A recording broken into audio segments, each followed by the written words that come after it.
আসসালামু আলাইকুম রহমতুল্লাহ।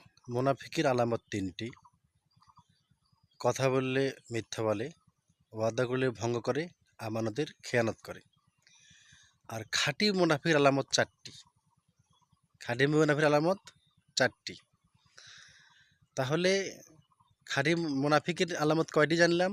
তিনটি: কথা বললে মিথ্যা বলে, ওয়াদা করলে ভঙ্গ করে, আমানত খেয়ানত করে। আর খাঁটি মুনাফির আলামত একটি অ্যাড করেন: সে ঝগড়া বাজলে, দ্বন্দ্ব বাজলে ফাহিশা কথা বলে, মুখ খারাপ করে। বুঝতে পারছেন? তাহলে আল্লাহ রসুল সাল্লাল্লাহু আলাইহি ওয়াসাল্লাম বলেছেন খাঁটি মুনাফিকের আলামত হচ্ছে চারটি: কথা বললে মিথ্যা বলে, ওয়াদা করলে ভঙ্গ করে, আমানতের খেয়ানত করে, আর ঝগড়া বিবাদ বাজলে কি করে? ফাহিশা কথা বলে, মুখ খারাপ করে।